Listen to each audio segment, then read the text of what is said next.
سميتها جيل زد الذكاء الاصطناعي وتأتأة الشاعر. لماذا هذا الاسم؟ هي محاولة قراءة في قصيدة واحدة.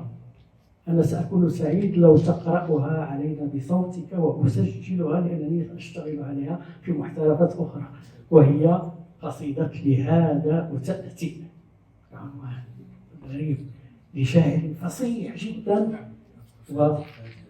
وفي قليلا أكثر قليلا أكثر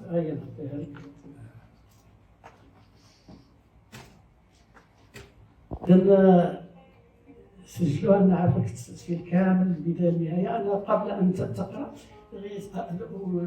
نتحدث على أسباب النزول، لماذا هذه القصيدة بالضبط.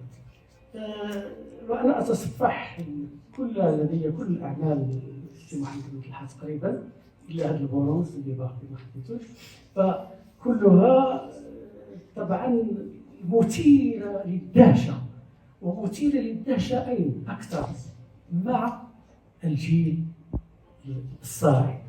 أنا اشتغلت كما يعرف السي محمد بن طلحة والأصدقاء السي علي توشل معنا الدكتور، كلهم يعرفون أنني أشتغل فيما أسميه أنا بالمحترفات، محترفات الكتابة الإبداعية منذ الثمانينات، ولكن تركزت من 2005 إلى هذه السنة، وأنا أشتغل مع الأطفال خاصة كبار وصغار، ولكن خاصة مع الجيل الجديد، وخاصة في مجال الشعر في أصيلة، في عدة مدن مغربية، وفي الرباط، في البيضاء.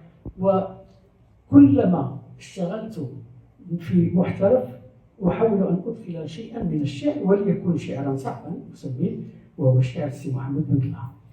الغريب جدا هو أن هذا الشعر ليبدو لنا صعب في لغته، في تركيبه، في فهمه، في معناه بالنسبة للأطفال من 7 سنين إلى 18 سنة يستجيبون له كثيرا.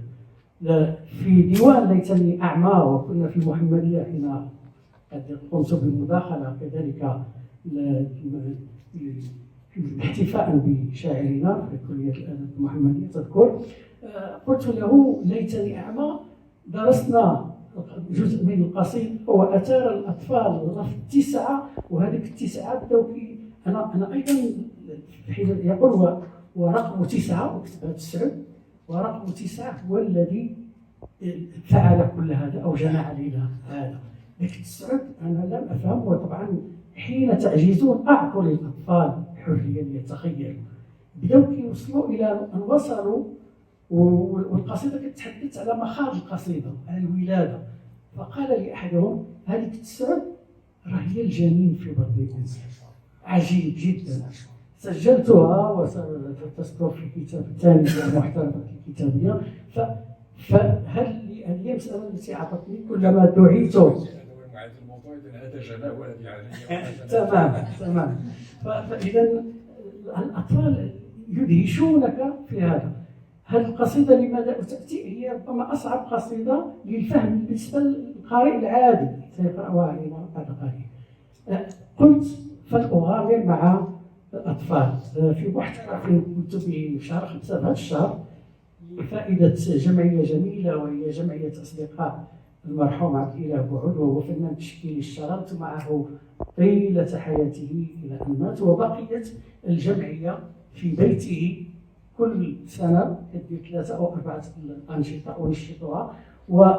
فقمت بهذا التنشيط وأدخلت لها الذكاء الاصطناعي. سأبين لكم كيف اشتغلت على هذا، وأعطيتهم القصيدة اللي هي هذه، وسترون كيف استجابوا لها. فإذا سيقرأ علينا إذا سمح السي محمد بن طلحة قصيدة كاملة، وبعد ذلك أعطيكم إشارات لها. أولا لا إشارات لأن درستها بطريقتي، ولكن سأركز خاصة على ما هو الفهم الذي أعطاه هذا الشباب، وعلاش حنا هذه الرؤية ديالنا ديال السيد راه ما كيعرف التقنية راه ما كذا. وهذو تلاميذ علميين من المدرسة المغربية وليس من المدارس الخاصة، وسترون الدهشة التي يتلقون بها النص الشعري. خلال 1.25 ساعة أنتجوا نصوصا، لأننا دائما في نصوصي في ليتني أعمى اكتفيت بليتني، فأنتج الأطفال ما يزيد عن 600 قصيدة قصيرة من 2005 إلى الآن. سميتها ليتني، لذلك قائلي لو كنت أعرف لسميته الديوان ليتني. وهنا في هذا وتأتي احتفظت بلفظ هذا وقلت لهم اكتب وسأعطيك بعض النتائج. إذا سمع القصيدة أولا وبعد ذلك نتحدث عن التجربة.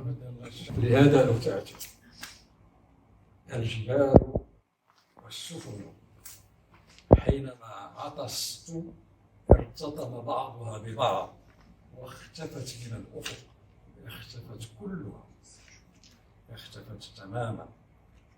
تخيل من جديد أول من شعر بالهزة سمكة أبريل. أنا عضني كلب في المنام، لم أعطس. الألوان كالمضادات الحيوية تخشى رطوبة. للتو رفعت رأسي مثلما لو كنت سوف أرمي جلة أو مطرقة. ما الفرق؟ الروح سندان والجسد مطرقة. أخيرا رميت الرمح، وفي أقل من ثانية هي عمر الأرض كنت قد درت حول نفسي. درت والرمح ما يزال في الهواء، رمح على هيئة فرشاة آخذه عنوة وأغمسه، مثلما لو كنت حامل ثأر في قارورة حزامها شريط أحمر وفي داخله خطر الموت. لم أعطس تماما. تخيل أزلت العدسة وقمت أنا الأعمى بإجراء عملية جراحية في منتهى الخطورة على الجهاز التنفسي للضوء. أنا لا رأيت الجبال والسفن، رأيتها لماما، بعضها أعلى وبعضها بالحجم الطبيعي. شكرا لكم.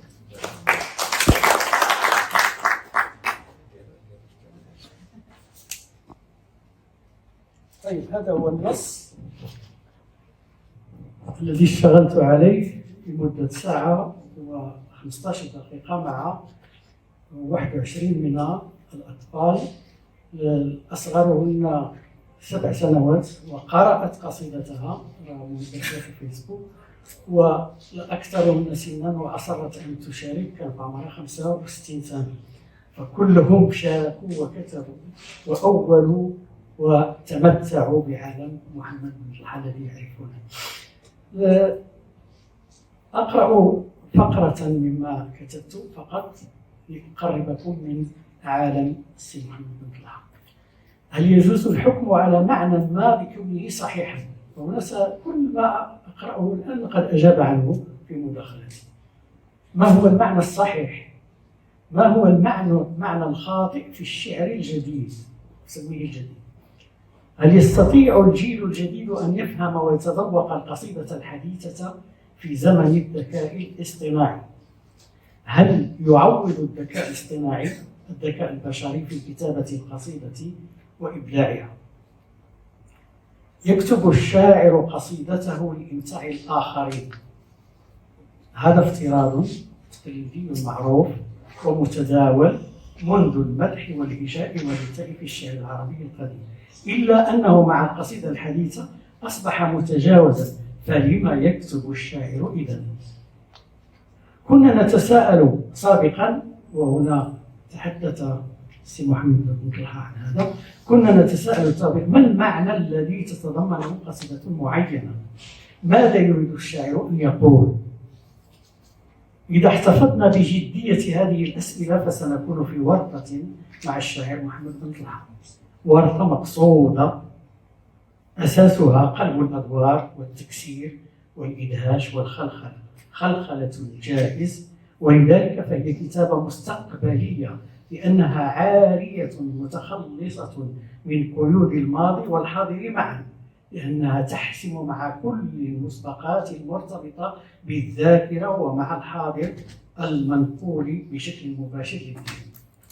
أظن أن علينا أن نوجه السؤال انطلاقا من المتلقي إلى ما يلي: لما يكتب الشاعر هكذا.